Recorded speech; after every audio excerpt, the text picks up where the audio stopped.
Good morning. Good morning, जय हिंद सभी को। मेरी आवाज आ रही? Good morning. जी sir. Okay okay, good morning. चलिए, और सबसे पहले आज की तारीख हम लोग जानते हैं। आज है गुड आपकी मॉर्निंग। 30 मार्च, ठीक है। 30 मार्च है, जिसमें हम लोग एजुकेशन सब्जेक्ट का तो पढ़ते ही पढ़ते हैं, और साथ में हम लोग मॉर्निंग टाइम में पेपर फर्स्ट पढ़ते हैं। ठीक है, पेपर फर्स्ट पढ़ते हैं। जो कल रात को मैंने आपकी क्लास ली थी, आपको पढ़ाया था, वह वीडियो जो है आपको यूट्यूब पर इस समय उपलब्ध होगा। ठीक है, अपलोड हो गया, उसमें थंबनेल नहीं लगा है। जैसे ही थंबनेल लग जाएगा वैसे ही हम आपको प्रोवाइड कर देंगे। क्लियर है इतनी चीजें। और कल की डेट में हम लोगों ने लॉजिकल रीजनिंग पढ़ी थी। लॉजिकल रीजनिंग में कल हम लोगों ने इंडक्टिव डिडक्टिव पढ़े थे। ज्ञात से अज्ञात की ओर ना, नॉन से नॉन की ओर, इन सब चीजों को कल हम लोगों ने काफी अच्छे तरीके से समझ लिया था। हर एक पॉइंट को कैसे क्या चीजें होती हैं। आज उसके आगे हम लोग चलेंगे। ठीक, इंडक्टिव डिडक्टिव तक हो गया। अब इसके बाद क्या आता है आपका, देखते हैं। इसमें कुछ लाइनें थी, कुछ चीजें थी, उसको लिख लीजिएगा। उसमें सबसे पहले लिखिएगा इंडक्टिव। इंडक्टिव को देने वाले, ठीक है। इंडक्टिव को किस दार्शनिक ने या किस मनोवैज्ञानिक, किस दार्शनिक ने दिया था? आपके सामने दो आएंगे, अरस्तु और बेकन। ठीक है, आपके सामने दो नाम आएंगे, अरस्तु और बेकन। तो अरस्तु को जो है सब इसका जो है प्रारंभिक जन्मदाता माना जाता है। अरस्तु को अरस्तु को प्रारंभिक जन्मदाता मानते हैं, जबकि आधुनिक में हम बेकन को ही मानते हैं। किसको मानते हैं? बेकन को मानते हैं। बात आती है एग्जाम में, अगर ये दोनों आएंगे तो इसको लगाएंगे बेकन को, अगर ये नहीं आता तब भी, अगर इन केस बेकन नहीं दिखाई दे तब अरस्तु को लगाएंगे, नहीं तो हम बेकन को ही लगाएंगे। लेकिन डिडक्टिव की तरफ जाते हैं जब, इसको इंडक्टिव को आगमन कहते हैं। ठीक, जब डिडक्टिव लिखते हैं, ठीक, डिडक्टिव जिसको बोलते हैं निगमन। निगमन, इसमें क्या होता है, ये इसको जो है किसने दिया था? तो इसमें याद रखिएगा, इसको जो है अरस्तु का ही नाम आता है इसमें।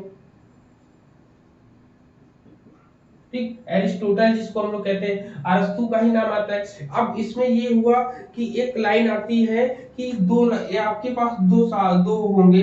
एक आधार वाक्य से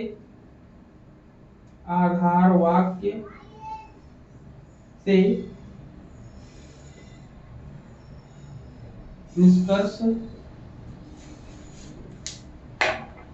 आधार वाक्य से निष्कर्ष निकाला जाता है। ठीक है, ये पहला पॉइंट हुआ। दूसरा इसका जस्ट अपोजिट, निष्कर्ष से आधार वाक्य निकाला जाता है। वहीं पर यहाँ चौथा पॉइंट लिखे, उदाहरण से सिद्धांत को बताया जाता है। फिर इसके बाद नंबर 4 नेक्स्ट इसमें आता है कि सिद्धांत के बाद उदाहरण दिया जाता है। अब ये चार है। अब इन चारों के अगर आपको आंसर चाहिए तो आंसर वन बाई वन आप लोग बताओगे। चलो, इसमें जिसको जो बताना हो वो बताएगा। सबसे पहले आता है कौन? इसमें बताएंगे सबसे पहले नेहा। नेहा के सामने लिखा है पहला पॉइंट कि आधार वाक्य से निष्कर्ष निकाला जाता है। तो ये क्या होगा, इंडक्टिव होगा कि डिडक्टिव होगा, आगमन होगा कि निगमन होगा? बताइए। सर, आधारवाक से सर इसका इंडक्टिव हो। इंडक्टिव है इसका। ठीक, जिसको आगमन बोलते हैं। ठीक, चलिए अब नेक्स्ट है इसका, वो बताएंगे क्या नाम है, शैलवी। शैलवी बताओ। Yes sir. हाँ, जैसे ये आधार वाक्य से निष्कर्ष निकाला जाता है, तो ये इंडक्टिव मीन्स आगमन हो गया। जस्ट इसका अपोजिट ये है, तो इसमें क्या होगा बताओ। सर ये भी इंडक्टिव होगा, आगमन होगा। क्या? नहीं, ये आगमन। नहीं, आगमन नहीं होगा इसमें। देखिए आधार वाक्य है, आधार वाक्य से जब कभी निष्कर्ष निकालते हैं तो ये इंडक्टिव हो जाता है। लेकिन जस्ट इसका अपोजिट जब हम करते हैं, कल मैंने बताया था कि जब निष्कर्ष है, कंक्लूजन है, इससे हम आधार वाक्य निकालेंगे तो जस्ट इसका अपोजिट हो जाएगा। तो इंडक्टिव का अपोजिट क्या हो जाएगा? डिडक्टिव। ठीक, तो ये निगमन हो जाएगा। क्या? डिडक्टिव, डिडक्टिव इसको निगमन बोलते हैं। ठीक है, रिसर्च में भी क्या होता है कि कंक्लूजन दे दिया जाता है, निष्कर्ष दे दिया जाता है। निष्कर्ष निकालने के बाद हम उसमें कोई नई चीजें को जोड़कर लाते हैं। इसलिए डिडक्टिव में जो है हम लोग नई चीजें जोड़कर बनाते हैं उसमें। फिर आपका आता है एग्जाम्पल। एग्जाम्पल से आप थ्योरीज को देते हैं। तो सविता जी बताइए कौन सा होगा इसमें? सर ये इंडक्टिव। कॉन्फिडेंस के साथ बोलिए, इंडक्टिव। हाँ इंडक्टिव। इंडक्टिव हो जाएगा। फिर यहीं पर प्रिया जी हमको बताएंगी कि जब थ्योरी है, थ्योरी से हम एग्जांपल सेट करते हैं, तो इसके लिए कोई एक एग्जांपल सेट सबसे पहले बताओ। थ्योरी कोई थ्योरी बताइए, थ्योरी के बाद फिर आप उसके निगमन एग्जांपल होगा। बताएं। निगमन होगा। हाँ, निगमनात्मक। लेकिन इसका एग्जांपल बताओ क्या होगा, कोई एक्सप्लेन करने के लिए। जैसे सर, जैसे सिद्धांत है ए प्लस बी का whole square, A square plus B square plus C A B, ये है। अब इसके आधार पर मैं एक उदाहरण रख के फिर समझाएंगे। सिद्धांत तो बताया, फिर इसके बाद एक एग्जांपल लिया, 2 + 3 का होल स्क्वायर, फिर उसके बाद उसको निकाल कर दिखाया। हाँ, तो इसी के साथ साथ जैसे हमने x प्लस वाई की वैल्यू निकालने के बारे में बता दिया कि x प्लस वाई करेंगे तो X square plus Y square plus 2 XY हो जाएगा। तो इसके थ्रू इसको हमने सॉल्व करने का प्रयास किया। तो ये आपका एग्जांपल ऐसे दिया जाता है। तो ये चार के चारों पॉइंट क्लियर हुए।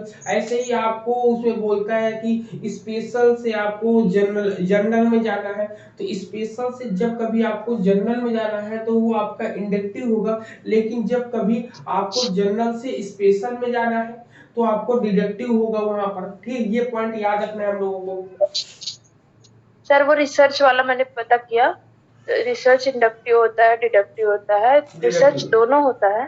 बस हाँ, लेकिन ये है कि ज्यादातर इंडक्टिव होता है, क्योंकि हर डिडक्टिव रिसर्च अपने होगा, आप वो में विशेष इंडक्टिव होता नहीं है। हो अगर सकता।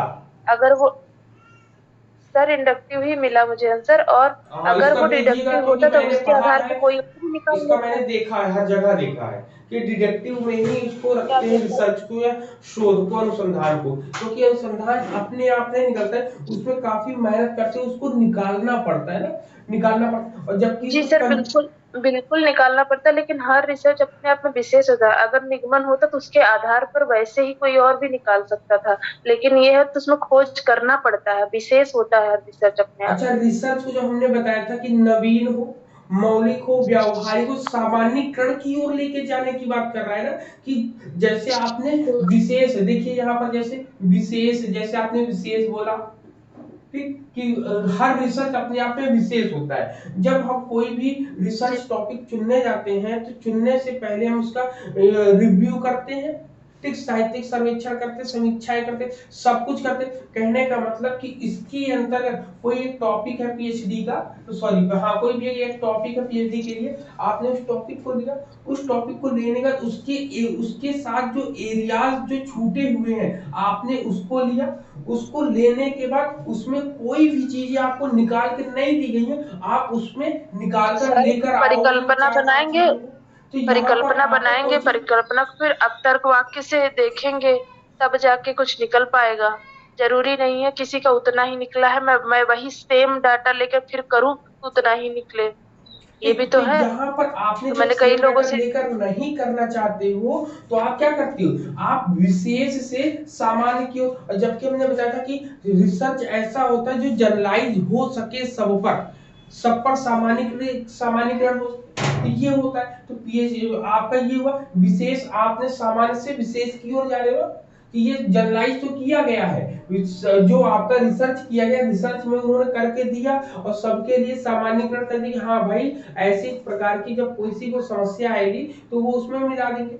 लेकिन जब उसमें से कुछ सर चीजें, देख लीजिएगा थोड़ा, मैंने ग्रुप में भेजा भी है इसलिए ठीक ठीक है थोड़ा सा देख इसको लेंगे। एक बार और से हम देख लेंगे, ठीक है, इसको देखकर और चीजें हम बता देंगे और भी जो इतनी होगी। तो ठीक इतनी चीजें हम लोगों को क्लियर है यहाँ तक, तो ठीक यहाँ तक हम लोग को क्लियर है। अब हम लोग पढ़ेंगे आज की डेट में जो देखने के लिए उस चीज को हम लोग पढ़ते हैं।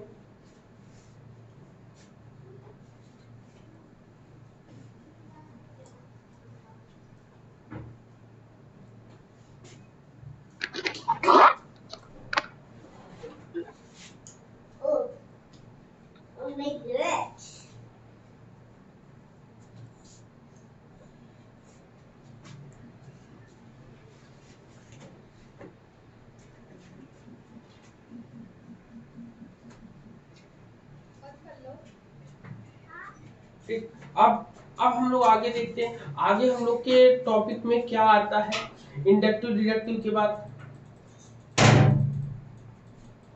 ठीक, इंडक्टिव डिडक्टिव बेसिक कंपैरिजन, हाँ इसकी आपको कंपैरिजन के बारे में बता दें। कंपैरिजन इसमें कह रहा है कि बेसिस फॉर कंपैरिजन, तुलना के लिए जो आधार होता है। सबसे पहले इसकी डेफिनेशन हम लोग पढ़ते हैं। तो डिडक्टिव का क्या होता है बताओ, क्या डिडक्टिव का क्या होगा आपका, डिडक्टिव की डेफिनेशन अगर हम देखना चाहेंगे तो डिडक्टिव की डेफिनेशन क्या हो जाएगी,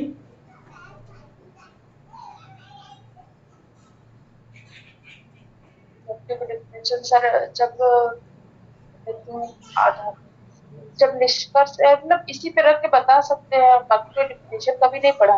निष्कर्ष के आधार पर जब हम आधार वाक्यों के प्रतिपादन करें, या फिर समष्टि से व्यष्टि की तरफ बढ़ने, हाँ मतलब यही बता सकते, हाँ डेफिनेशन नहीं हाँ पढ़ा। हाँ, डेफिनेशन में यही जाएगा आपका। जब कभी ये चीज, लेकिन इसमें अप्रोचेस की बात पूछते हैं कि इसमें अप्रोचेस क्या होंगे, तो इनके बोलते हैं डिडक्टिव रीजनिंग फॉलोज ए टॉप डाउन अप्रोचेस, मतलब इसकी टॉप डाउन अप्रोचेस की बात करता है, टॉप इसकी चीजें पहुंच इसकी हर जगह हो ऐसी बोलता है। जबकि इंडक्टिव या आगमनात्मक तर्क में हम देखते हैं नीचे से ऊपर की ओर जाते हैं ना, नीचे से ऊपर की ओर दृष्टिकोण को अनुसरण करते हैं। मतलब इंडक्टिव रीजनिंग फॉलो ए बॉटम अप अप्रोच, ठीक, ए बॉटम अप अप्रोच मतलब नीचे से ऊपर की ओर जाते हैं। जबकि टॉप डाउन, तो कुल मिला के आप डिडक्टिव लिखेंगे,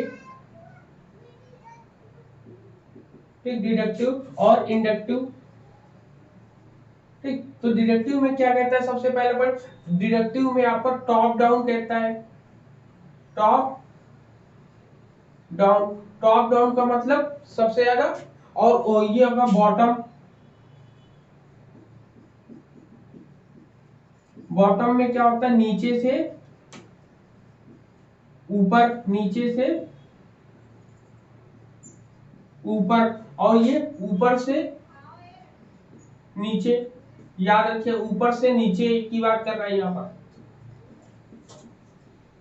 ठीक, यहाँ पर ये लाइन, ये चीजें हम लोग को याद नहीं। टॉप डाउन की जब कभी बात करेगा तो टॉप डाउन में आपका डिडक्टिव आएगा, जब कहीं बॉटम आएगा तो बॉटम के लिए क्या आएगा आपका, बॉटम के लिए आपका इंडक्टिव आएगा आपका। ये पॉइंट्स हो गया, क्लियर है, ये पॉइंट क्लियर हुआ कि नहीं बताओ। अब फिर इसके बाद क्या करते हैं, प्रीमाइसेस आपने बात करी ना, इसमें डिडक्टिव रीजनिंग में प्रीमाइसेस से शुरू होता है कोई भी चीज, कहते हैं deductive reasoning starts from premises. Premises में परिसर या प्रीमाइसेस से स्टार्ट होता है कुल मिला के। ये अगर स्टार्टिंग की पॉइंट की बात करेंगे कि स्टार्ट कहाँ होता है, प्रीमाइसेस से होता है,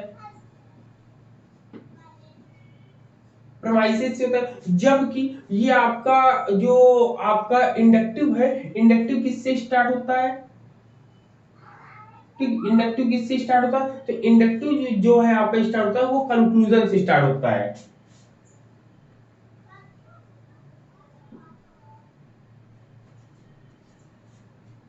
ठीक, इसमें ये सर उल्टा नहीं हो गया? उल्टा नहीं, उसमें क्या होता है, आधार वाक्य आधार से वाक्य निष्कर्ष। तो हाँ इसमें हाँ, होता ठीक है है ना ठीक है ठीक है इंडक्टिव। ठीक है ठीक है। यहाँ पे हम हाँ वही मैं भी सोच। कंक्लूजन हो गया, यहाँ पे प्रेमाइसेस। ठीक, आप सही है। कंक्लूजन, क्योंकि हम लोगों ने पहले भी पढ़ा था कि आधार ठीक है वाक्य से आप निष्कर्ष, सही। आधार ऊपर निष्कर्ष नीचे हो जाता है। ठीक है, तो ये हो जाएगा आपका। थोड़ा सा ये है ना, इस साइड इधर इधर चलेंगे, तो यहाँ पर ये कुल मिला के इतना होता है। लेकिन इसका हम प्रयोग कहाँ पर करते हैं, प्रयोग क्या होता है इसकी, या इसकी वैधता क्या होती है, इसकी प्रक्रिया क्या होती है। तो सबसे पहले इसके प्रयोग के बारे में जानेंगे। ये डिडक्टिव रीजनिंग जो कहता है, या डिडक्टिव मेथड जो कहता है, ये कहता है कि थ्योरी, हाइपोथेसिस, पैटर्न, फिर आपका कंफर्मेशन। सबसे पहले ये क्या करता है, थ्योरी। ठीक, थ्योरी होती है। थ्योरी, थ्योरी के बाद ये क्या कहते हैं, थ्योरी सिद्धांत, मतलब हाइपोथेसिस। आपका थ्योरी हाइपोथेसिस की बात बोलते हैं सबसे पहले, ये थ्योरी हाइपोथेसिस।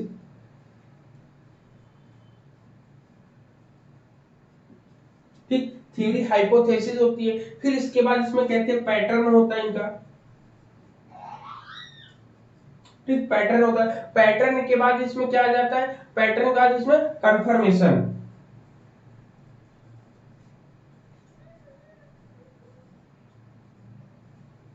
ठीक, ये इनके स्टेप्स है, या इनके आप कह सकते हैं, इनका जो हम यूज करते हैं, यूज करने का ऐसा तरीका होता है। सबसे पहले थ्योरी हाइपोथेसिस, मतलब सबसे पहले परिकल्पना सिद्धांत बनाते हैं, फिर इसके बाद इसके पैटर्न है, फिर इसके बाद पुष्टि करते हैं ना, फिर कैसा पैटर्न होना चाहिए, पैटर्न की बात करते हैं, फिर इसकी कंफर्मेशन का मतलब पुष्टि करते हैं कैसा होना चाहिए। फिर जबकि हम लोग इंडक्टिव में जाते हैं, तो इंडक्टिव में क्या करते हैं, सबसे पहले हम लोग ऑब्जर्वेशन करते हैं। क्या करते हैं, ऑब्जर्वेशन।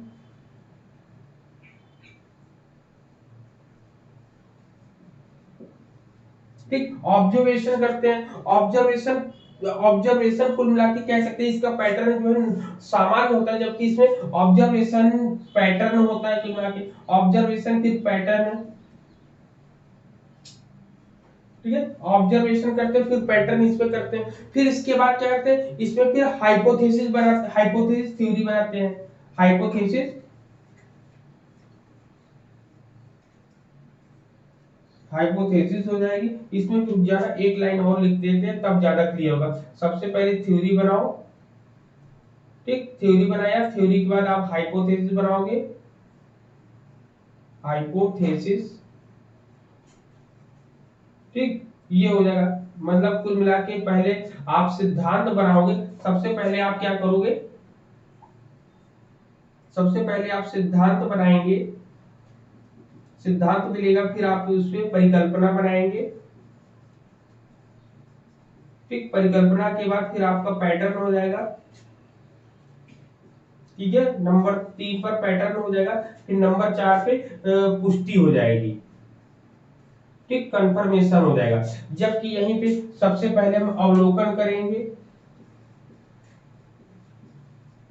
अवलोकन करने के बाद फिर पैटर्न बनाएंगे। ठीक, पैटर्न के बाद हम लोग परिकल्पना बनाएंगे। ठीक, परिकल्पना बनाएंगे, परिकल्पना के बाद जो है हम लोग सिद्धांत का निर्माण करेंगे, थ्योरी। ठीक, तब जाके यहाँ पे सिद्धांत का निर्माण करेंगे। ठीक, तो ये आपका, तो ये आपके स्टेप हो जाएंगे, ये आपकी प्रक्रिया हो जाएगी। ऐसे इसमें करा जाता है कुल मिला के।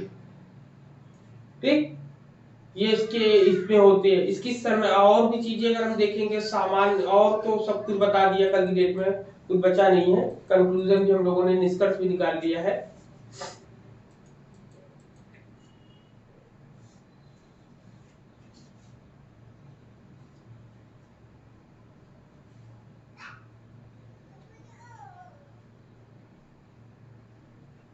हेलो, आवाज आ रही? जी यार।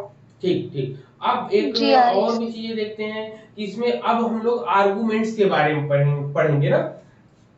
आर्गुमेंट्स क्या होता है? आर्गुमेंट में बेसिकली हम लोग चीजें क्या देखते हैं कि आर्गुमेंट्स में तो होता है तर्क, कि तर्क हम किस प्रकार के देखते हैं। तो मूल रूप से तर्क जो है किसी भी रीजन या किसी भी कारण से बचाव के लिए किया जाता है। कोई भी तर्क का हम, जैसे हम लोगों ने सबसे पहले जब पढ़ा था इसकी डेफिनेशन, तो उसी समय हम लोगों ने इस पर डिस्कस कर लिया था कि तर्क हम कब लगाते हैं, जब कोई समस्या या कोई भी ऐसी चीज होती है, कोई भी चीजें होती है, उसको बताने के लिए हम कोई ना कोई एक आधार बनाते हैं। तो उस आधार को बनाने के लिए एक कथन का निर्माण करते हैं। उस कथन के द्वारा ही हम उस पूरी की पूरी कहानी को साफ सुथरा करके बताते हैं, किसी के सामने खोलकर उसकी व्याख्या करते हैं, कुल मिलाकर निष्कर्ष का समर्थन करते हैं हम लोग। तो वो बता, तो यहाँ पे जो भी आधार वाक्य लिया, जो भी टॉपिक लिया हमने, उसको बताने के लिए जो भी हम काम करते हैं वो तर्क के ही रूप में काम करते हैं। और तर्क को हम लोगों ने पढ़ा था कि हम लोगों ने दो, इसको जो है मुख्य रूप से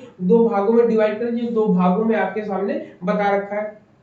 ठीक, क्या कहता है? कहता है कि basically an argument is a claim different with reason. मतलब मूल रूप से तर्क कारणों से बचाव के लिए एक किया गया दावा है। ठीक है, कहता है कि it is composed of a group of statements with one or more statement, जिसको स्टेटमेंट को प्रेमाइसिस बोलते हैं। ठीक है, statement supporting an other statement.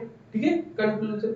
तो यहाँ पे क्या कहता है? कहता है कि यह एक से अधिक कथनों के साथ अन्य कथनों का समर्थन करने वाले जो भी आधार वाक्य, जो भी कथन होते हैं, उन समूहों से बना होता है। कुल मिला के जैसे हम लोग देख रहे हैं कथन और कारण पढ़ते हैं, तो इसमें कहता है कि तर्क जो होता है किसी व्यक्ति की स्थिति या दृष्टिकोण का समर्थन करने के लिए कारण प्रस्तुत करने का एक कार्य करता है। जैसे अभी आपने हमसे कहा कि सर पीएचडी या शोध कार्य जो होता है वो इंडक्टिव में आना चाहिए, आप डिडक्टिव में बता रहे हैं, तो आपने हमको बताने के लिए कुछ ना कुछ तर्क तो रखा ना, कुछ ना कुछ किताबों की जो फोटो होती है, कहीं पर भी आपने पढ़ा, उसका जो है आपने रखा हमारे सामने, तो वो उस चीज का आपकी बातों का वो समर्थन कर रही। तो जो आपने एविडेंस प्रस्तुत किए हैं वही आपका यहाँ पर क्या आ जा रहा, तर्क आ रहा। तो कहता है कि an argument is an act of presenting, देखिए presenting reasoning to support an individuals position और पॉइंट ऑफ व्यू। समझ में आ रहा है कि आपने जो अपनी बात को कह रहे हैं उसको मनवाने के लिए आपके पास प्रमाण है जो आपकी बातों को सही करे। Correct, presenting reasoning to support an individual position और पॉइंट ऑफ व्यू। आपका जो पॉइंट ऑफ व्यू है, आपने अपने पॉइंट ऑफ व्यू को हम लोगों के सामने रखा, और ऐसे ही रखा, उसको कहीं ना कहीं कोई ना कोई एविडेंस आप लेकर आए हो। तो ये चीजें होती है यहाँ पर। ठीक है, इसमें क्या होता है, कह रहा है कि इट इज नॉट क्वेरल और डिस्प्यूटेड। मतलब यहाँ पर ना किसी प्रकार का ना तो झगड़ा होगा ना विवाद होगा, इसलिए तर्कों का सबसे ज्यादा महत्व हमारे भारत में है। भारत में क्या, पूरे विश्व में तर्कों को हर जगह माना जाता है। भाई किसी न किसी तर्क के आधार पर तो ही हम करेंगे। भारत में इसलिए कहा गया कि भारत में सबसे पहले शास्त्रार्थ कला शुरू हुई थी, वाद विवाद प्रतियोगिता, उसमें तर्क ही होता है। बिल्कुल। इसमें फिर इसके बाद इसमें हम देखते हैं कि आर्गुमेंट के बारे में क्या कहते हैं। कहते हैं कि तर्क जो होता है वो प्रेरक संचार का आधार होता है। प्रेरक संचार मतलब क्या है कि arguments are the basis of persuasive, ठीक, परसेसिव कम्युनिकेशन। परसेसिव कम्युनिकेशन में प्रेरक, जो हम लोग को मोटिवेट, हम लोग को बढ़ाता रहे, इन सब चीजों के बारे में ये बताया इन्होंने। ठीक है, इतने पॉइंट्स यहाँ पे हम लोग को क्लियर हो गए। अब इसके मुख्य रूप से इसके घटक क्या होंगे, इनके घटक या कंपोनेंट्स की बात करेंगे कि लॉजिक के घटक क्या होंगे आपके। ठीक है, तो यहाँ पर इतने तर्क को हम लोग अब और अच्छे तरीके से समझ गए होंगे कि तर्क होता क्या है। तर्क होता है, किसी भी बात को हम कहें उसके लिए हमारे पास एविडेंस होना चाहिए, या हमारे तर्क को समर्थन करने के लिए वो बातें कुछ ना कुछ हमारे पास होनी चाहिए। पुलिस भी अगर बात करती तो बिना किसी एविडेंस के आपसे नहीं बात करेगी ना, तो एविडेंस की बात करते हैं। तो यहाँ पे मेन कंपोनेंट्स देखेंगे, मेन कंपोनेंट, मेन कंपोनेंट्स देखेंगे हम लोग, ठीक, जिसको बोलते हैं प्रमुख घटक, प्रमुख घटक देखेंगे, ठीक है। मेन कंपोनेंट्स, मेन कंपोनेंट्स में सबसे पहले आता है आपका प्रीमाइसेस, ठीक है। प्रीमाइसेस, प्रीमाइसेस होता है, और दूसरा मतलब कुल मिला के नंबर 1 प्रीमाइसेस होता है, और नंबर 2 होता है आपका, क्या होता है आपका, कंक्लूजन। यही दो होते हैं, ठीक, कंक्लूजन होता है। अब देखिए इसमें क्या कहा जाता है, इन दोनों में कैसे क्या संबंध है, इन चीजों में बताता है। कहता है कि एक साधारण तर्क में एक निष्कर्ष और कम से कम 2 आधार होने चाहिए। मतलब कहता है ये क्या होता है, ये आधार वाक्य आधार है, और ये आपका कंक्लूजन निष्कर्ष है। इसको हम लोग लिख ले हिंदी में भी तो समझने में आसानी हो जाएगी। निष्कर्ष ये आपका आधार वाक्य होता है, ठीक है, आधार होता है। तो इसमें कहता है कि क्या कह रहा है कि a simple argument must have a conclusion and at least 2 premises. क्या बोलता है, एक साधारण तर्क में एक निष्कर्ष और कम से कम 2 आधार होने चाहिए। कोई आधार होगा तभी तो हम उसका निष्कर्ष बताएंगे। तो इसमें ये चीजें कहा इन्होंने। फिर सेकेंड पॉइंट में क्या कहता है, मतलब कहता है कम से कम एक आपका कंक्लूजन हो और यहाँ पर 2 आपके प्रीमाइसेस हो, ठीक है, तब तो बात बन जाएगी बढ़िया तरीके से। फिर कहते हैं कि और आप बताओ कि और हम जानना है, तो कहते हैं कि सुनो बताते हैं। ये कहते हैं कि एक प्रीमाइसेस, कहते हैं प्रीमाइसेस और प्रपोजिशंस, ठीक है, प्रीमाइसेस और प्रपोजिशंस मतलब कहते हैं ये जो आधार या प्रस्ताव होता है, or statement that directly support the conclusion. समझने का प्रयास कर, कह रहा है कि यह जो आधार सर होता ये है, किस में करते हैं हम? जी सर ये प्रीमाइसेस में कहते हैं या कंक्लूजन में कहते हैं? ये दोनों को साथ में आर्गुमेंट, लेके चल रहा है। ये कहता है पहला कि यदि आपको आर्गुमेंट। एक निष्कर्ष निकलता है तो उसके लिए मुख्य रूप से आपके 2 आधार वाक्य या 2 आपके आधार होने चाहिए। फिर दूसरे पॉइंट में कहता है कि ये जो प्रीमाइसेस है, जिसको हम लोग आधार या कहीं कहीं प्रस्ताव होते हैं, कह रहा है कि आधार या प्रस्ताव ऐसे कथन है, अब उसके बारे में बता रहा, जो सीधे निष्कर्ष का समर्थन करते हैं। मतलब कि आधार को आप कह सकते हो या सीधे रूप में सीधे निष्कर्ष का समर्थन करते हैं, ठीक है। ये जो कंक्लूजन है इसका जो है समर्थन कौन कर रहा है, ये आधार वाक्य कह रहा है, ठीक है। जैसे अब इसमें और भी चीजें, इसमें कहता है कि अब इस निष्कर्ष के बारे में बात करेंगे।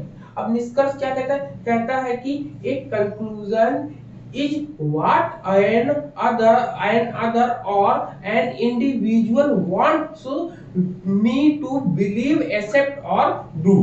मतलब ये कहता है कि एक निष्कर्ष वह है जो एक लेखक या एक व्यक्ति चाहता है कि मैं विश्वास करूं, स्वीकार करूं, या इसको इस काम को मैं करूं। जब कभी हम लोग इसको बिलीव कर लेते हैं, एक्सेप्ट कर लेते हैं, कुल मिलाकर निष्कर्ष में क्या होता है, जब कभी कोई निष्कर्ष हमारे सामने, जैसे हमारे सामने प्रिया जी ने निष्कर्ष रखा कि नहीं ऐसी चीजें नहीं, ये चीजें हम लोग ने उनका एविडेंस देखा, अब क्या है निष्कर्ष ये निकल कर आया कि हम लोग को बिलीव करना पड़ेगा। क्या करना पड़ेगा, बिलीव करना पड़ेगा, ठीक है। बिलीव के साथ हम लोग को एक्सेप्ट भी करना पड़ेगा, ठीक है, एक्सेप्ट करेंगे और उसको फिर एक्सेप्ट करने का उसको डू मीन्स होता है करना, उसको करेंगे भी मतलब आगे भी फॉलो कर लेंगे। तो ये चीजें आपके सामने आई। अब समर्थन करने के लिए ये कुल मिला के जो कंक्लूजन है, कंक्लूजन का समर्थन करने के लिए हम प्रीमाइसेस का प्रयोग करते हैं, जिसको हम लोग क्या बोलते हैं आधार वो तर्क वाक्य बोलते हैं, जिसको ना आधार वाक्य जो होता है आपका। क्लियर है दोनों पॉइंट? बताओ सर एक बार फिर से बता दीजिए। और चीजें अभी तो केवल इसका इंट्रोडक्शन दिया था, अब इसको वन बाय वन डिस्कस भी कर लेंगे हम लोग, तो और आसानी से हमको समझ में आएगा। चलिए सबसे पहले नंबर 1 प्रीमाइसेस के बारे में देखेंगे। ठीक, प्रीमाइसेस वाले से हमने बोला था कि प्रीमाइसेस वाले में कहता है कि यह एक कहता है कि एक तर्क का आधार कुछ ऐसा होता है जिसे सत्य मतलब सत्य रूप में सामने रखा जाता है, लेकिन जो सिद्ध होता है, मतलब कहते हैं कि एक तर्कवाक या एक तर्क आधार ऐसा होता है जिसे सच के रूप में हम अपने सामने रखते हैं और फिर उसको सिद्ध करते हैं। फिर कहता है कि a premises of an argument is something that is put forward as a truth but which is proven. ठीक है, मतलब हम अपने सामने किसी भी चीज को रखते हैं, उसको सच भी मानते हैं, फिर उसको बाद में उसके सिद्ध भी करते हैं। तो कहता है कि हालांकि ऐसा नहीं है इसे सच माना जाए, मतलब ये हमारे सामने कोई भी आधार वाक्य रखा जाता है तो हम उसको, ये जरूरी नहीं है कि हम उसे सच ही मान ले। ठीक, कहता है कि all thought it is not it is assumed to be true। ठीक, टू बी ट्रू की बात करता है। क्या कहता है? कहता है कि इस सत्य को सार्वभौमिक रूप में कैसे स्वीकार किया जाता है, यह एक और मामला हो जाता है। जैसे एग्जांपल में बोलते हैं कि जैसे मान लो हम कहें कि यहाँ बहुत गर्म है, क्या कहें कि यहाँ बहुत गर्मी है, कह रहे कि यह गर्म है, it is hot in here, यहाँ बहुत गर्म है। दूसरा पॉइंट बोले, सबसे पहले बोलते हैं इट इज, ठीक है, it is hot in here, मतलब यहां बहुत गर्म है। पहला पॉइंट ये हो गया। दूसरे पॉइंट में लोग देखेंगे, दूसरे पॉइंट में कहता है कि यह एक सुंदर कार है। क्या बोलते? यह एक सुंदर कार है, यह एक सुंदर कार है, मतलब this is a beautiful car बोलेंगे। फिर बोलेंगे इस शहर के लोग गुस्से में हैं, the people of this town are angry. ठीक, इस शहर में लोग, तीसरा पॉइंट, इस शहर में लोग गुस्से में हैं। ठीक है, इस शहर में लोग गुस्से में हैं।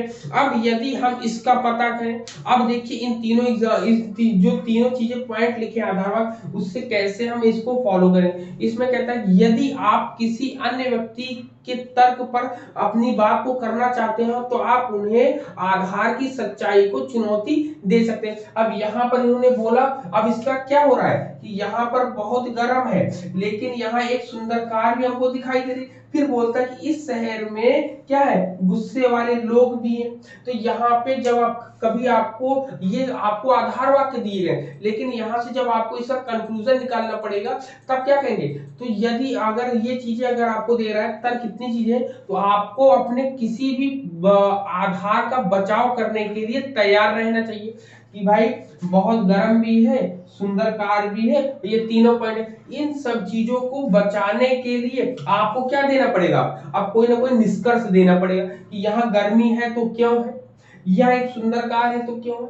फिर यह एक जो है इस शहर में लोग आकर अधिक क्रोधित होते हैं, तो क्यों होते हैं, ऐसे ही एग्जाम्पल इसमें सेट करके बताते हैं। इसमें कहते हैं कि आधार जितना जटिल होगा, कह रहे कि the more complex the provides the more opportunity there is to challenge it. So if you expect a challenge, keep you premises both short and non controversial।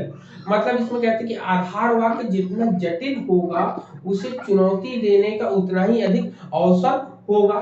मतलब इसलिए आधार वाक्य को हमेशा सरल रखो। इसलिए यदि आप किसी चुनौती की अपेक्षा करते हैं तो आप अपने आधार को छोटा और गैर विवाद दोनों रूप में रखने का कार्य करें। ठीक है, यहाँ पर ये चीजें कह रहा है कि इतने टफ देने से, इसलिए हाँ बोले सर। तो इसमें निष्कर्ष कैसे निकालेंगे? ये आधार वाक्य हो गया, ये आधार वाक्य। अब इसी आधार वाक्य पे एक कंक्लूजन या एक निष्कर्ष निकाले। अब निष्कर्ष यहाँ पर क्या निकाल सकते हो, निष्कर्ष यही निकाल सकते हो कि यह इस शहर के इस शहर में बहुत गर्मी रहती है, इसलिए यहाँ के लोग अधिक गुस्से वाले होते हैं। ठीक है, अधिक गुस्से वाले होते हैं। ठीक, जबकि एक सुंदर कार का इससे कोई लेना देना नहीं है, ना तो गर्म से लेना देना है, ना तो गुस्से से लेना देना है। तो सर मतलब दूसरा पॉइंट कट जाएगा, गलत हो जाएगा, और ये फर्स्ट तीसरा और पहला सही रहेगा। हाँ, यहाँ पे ऐसे निकाला जाएगा कि इसमें अगर आपसे पूछा जाएगा कि निष्कर्ष क्या निकलेगा इन तीनों के पॉइंट का। ठीक है, तो 3 पॉइंट कौन एक दूसरे से जुड़ रहे हैं इसको देखने का हम प्रयास करेंगे, जिसमें आपका ये सेकंड वाला कट जाएगा और पहला वाला और तीसरा वाला यहाँ पर जुड़ जाएंगे। जब इसके इसीलिए कहते हैं कि क्वेश्चन जब हम लोग इसके करेंगे तब हम लोग को ये ज्यादा अच्छे तरीके से समझ में आएगा। इसको तो केवल हम समझा सकते हैं यहाँ पे, लेकिन जब क्वेश्चन लेकर आएंगे तो क्वेश्चन आपके सामने वो आपको ज्यादा अच्छे तरीके से समझा सकेंगे। ओवरऑल सर आधार वाक्य ऐसा होना चाहिए जो निष्कर्ष का प्रतिपादन करने में समर्थ हो। जैसे हाँ। अब हम कहें कि आपने कहा ना कि यहाँ बहुत गर्मी है, दूसरे में कार है, तो गर्मी और कार का कोई लेना देना नहीं। निष्कर्ष का समर्थन करने वाला, आपने ऊपर लिखा ना, सीधे निष्कर्ष का समर्थन करता हूँ। हाँ। आधार वाक्य ऐसा होना चाहिए जिसमें निष्कर्ष का प्रतिपादन किया जा सके। वहां पे क्या लेना देना है गर्मी और कार का, लेकिन गुस्से से है, क्योंकि जहाँ गर्मी ज्यादा होती है लोगों का गुस्सा ज्यादा होता है। ठीक, तो यहाँ पे कहने का मतलब है जो पहला स्टेटमेंट है इसका जो है समर्थन कौन कर रहा है, तो इसका समर्थन जो है ऊपर के दो कहते कथन और कारण होता है ना, तो कथन ये है आपका और कारण आपके सामने ये, इसको बोलते हैं कथन और इसको बोलते हैं कारण। ठीक, मतलब कि ये हो गया। तो ये आपका यहाँ पर बहुत गर्मी है, अब इस कथन को सही करने के लिए इन दोनों में से कौन आपको सपोर्ट कर रहा है, तो सपोर्ट आपको कौन कर रहा है, ये वाला कर रहा है, जैसा कि प्रिया जी ने आपको और हमको बताया इसमें। तो समझ में आया नेहा? जी सर। ठीक, अभी कम आया, लगभग समझ में आ गया, लगभग थोड़ा सा कम आया है ना। चलो निष्कर्ष के बारे में बात करते हैं। हाँ, ये बहुत कंफ्यूज रहता है, इससे बहुत कंफ्यूजन रहता है, और सर क्वेश्चन यही से आते हैं कि दोनों प्रमाइस सही है तो ऐसे इसको एक एग्जाम्पल ले सकते हैं। जैसे कहते हैं ना कि आप राम मरणशील है, और दूसरे में आप दे दीजिए कुर्सी एक बैठने का उपकरण है, तीसरे में दे दीजिए कि सीता एक लड़की है। तो आप इसमें बताइए कौन सा किससे अटैच हो रहा है। राम मरणशील है, सीता भी एक लड़की है, तो मनुष्य है, तो आप उसको लेंगे ना कि वहाँ कुर्सी वाला लेंगे। आधार वाक्य ऐसा होना चाहिए। आधार वाक्य ऐसा होना चाहिए जो एक दूसरे का समर्थन करते हो, जिससे निष्कर्ष का प्रतिपादन किया जा सके। बस इतनी सी बात है। तरीका ये होता है जैसे आप अपने घर में हो, आपको कोई बात अपनी मनवानी हो मम्मी या पापा को, तो आप उसके लिए तरह तरह के एविडेंस प्रस्तुत करोगे ना, एविडेंस दोगे वहां पे कि देखो ऐसे नहीं ऐसे होता है, हमने जो बात बोली मेरी बात किस तरीके से सही है, उसके आप अनेक प्रकार के जो है आप उसमें आधार वाक्य बोलोगे, अनेक प्रकार की चीजें बताओगे, तो वहां पर जो चीजें हम बता रहे होते हैं तो वही आपके क्या होता है कारण, मतलब कि जो आपने कथन बोला है ये कारण, इसका कंक्लूजन जो निकाला जाता है, तो कंक्लूजन का मतलब होता है कि निष्कर्ष वह कथन है जिससे आप जो चाहते हैं कि दूसरा व्यक्ति सहमत हो जाए। मतलब कह रहे द कंक्लूजन और क्लेम, कंक्लूजन को क्लेम भी कहते हैं, जैसे हम लोग गाड़ी का क्लेम करते हैं ना, तो वही है, कह रहा है कि the conclusion is the statement with which you want the other person to agree. मतलब किसी को सहमत करने के लिए अनेक प्रकार के हम जो है कॉजेस या कारण हम उनके सामने प्रस्तुत करते हैं। जैसे हम एग्जाम में फेल हो जाते हैं तो उसका निष्कर्ष निकलता है, तो उसके लिए हम अनेक प्रकार के एग्जाम, छोटे छोटे बच्चे हैं आप देखते हैं उसमें आपका डिफेंस मैकेनिज्म का यूज करना शुरू कर देते हैं। तो इसमें कहता है कि हमें बाहर निकलने की जरूरत है, आपको यह कार खरीदनी चाहिए और नए आवास को कहीं और स्थापित किया जाना चाहिए। जब ऐसी चीजें हम लोग के सामने आती हैं तो कहते हैं कि निष्कर्ष निकालने का एक उपयोगी तरीका यह है कि आवश्यक रूप से जो एक कथन हो सकता है दूसरे व्यक्ति को कुछ करने या कुछ करने के लिए, मनाने के लिए, इसकी बात जो है अच्छी तरीके से मतलब कुल मिला के डिसीजन आपके ऊपर है कि आप उसको कैसे लेते हैं। और आपके सामने जैसे आपने देखा होगा कि वकील लोग जो होते हैं जज के सामने जब मुद्दा कोई पेश करते हैं तो उसके लिए फुल प्रूफ एविडेंस लेकर आते हैं अपनी बात को मनवाने के लिए, अपनी बात को कहने के लिए। तो यहाँ पे आधार और निष्कर्ष यही होगा, ठीक, कि कोई भी कथन जी मैंने बोला उसके सपोर्ट में दो चार बातें मैंने और बोल दी कि ये देखो ये यहाँ से, जैसे हिस्ट्री में है, हिस्ट्री में भी आपको किसी भी बात को वो रखते हैं तो उसका एविडेंस भी रखते हैं कि देखो भविष्य भूतकाल में ऐसा हुआ था इसलिए वर्तमान काल में ये दिक्कत आ रहा है। डॉक्टर भी क्या करते हैं, डॉक्टर भी किसी भी प्रॉब्लम को आपके सामने लाते हैं तो वे वाक्य बोलते हैं, कहते हैं कि इसके ये लक्षण है, कंक्लूजन यही है कि जब जब कभी भी ये लक्षण दिखाई देंगे तो वही बीमारी आपके सामने उभर कर आएगी। ठीक है, तो ये पॉइंट इसमें क्लियर हुआ। सर।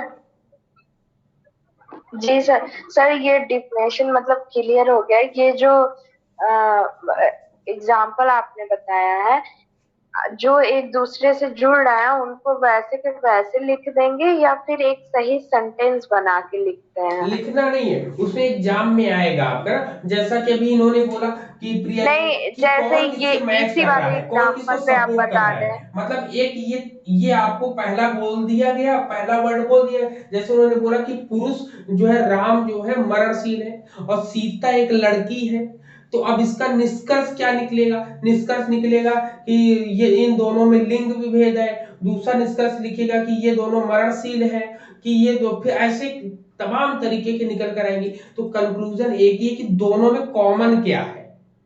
इन कंक्लूजन का मतलब होता है कि कॉमन क्या चीज, कोई स्टेटमेंट जो दो चीजें आपके सामने स्टेटमेंट आती है तो उस स्टेटमेंट में कॉमन कॉमन चीजें क्या है जो दोनों में ही मिलती हो, दोनों का ही समर्थन करती हो। ठीक, जी सर। हाँ, तो जी सर। यहां पर ये है आपका एविडेंस के रूप में आ जाए। सर ये बहुत कंफ्यूजिंग रहता है, जरा सा भी नहीं समझ में आता तो वो इसको सब इसको भूल जब समझ अब जब करते जब हैं। हम लोग करेंगे ना तो इसके क्वेश्चन भी अभी करेंगे तब आ जाएगा हम लोगों को, अभी करेंगे इसको, शाम की डेट में इसको लगा लेंगे क्वेश्चन हम ना, क्वेश्चन लगा देंगे इसके, शाम को जरूर क्लास करना, शाम को इसके क्वेश्चन भी लगा देंगे निष्कर्ष और आधार वाक्य वाले जी जी सर। ना, तो और अच्छे तरीके से हम लोग को क्लियर हो जाएगा यहाँ पर।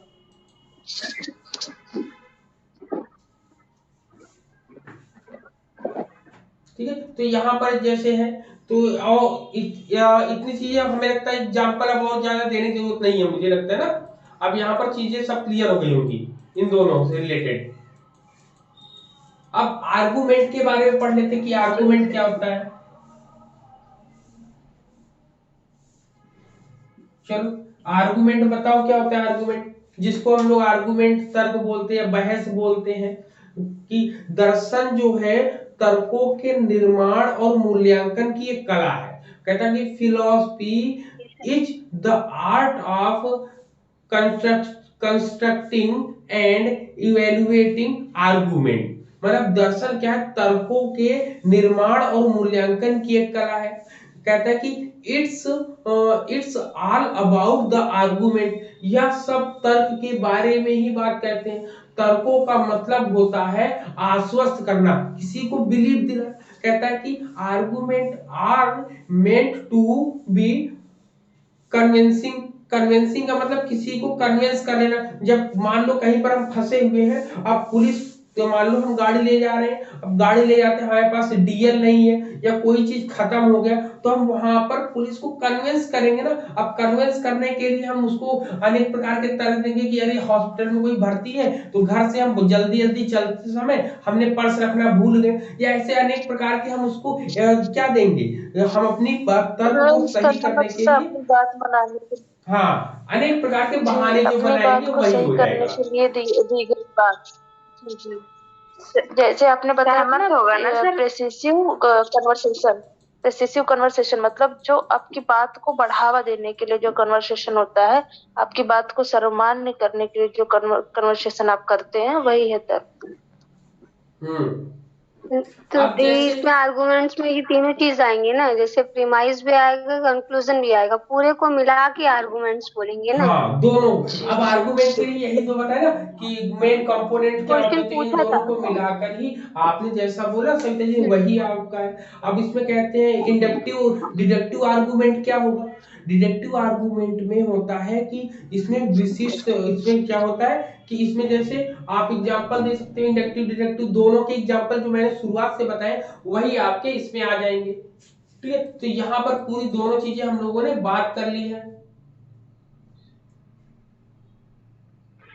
सर सर आर्ग्यूमेंट का मतलब ये होगा कि प्रीमाइसेस और कंक्लूजन को मिला के हम बात करें। हाँ बिल्कुल, क्योंकि इन्हीं दोनों के आधार पर वो चीजें बनती हैं यहाँ पर। सर एक एग्जांपल से समझा दीजिए।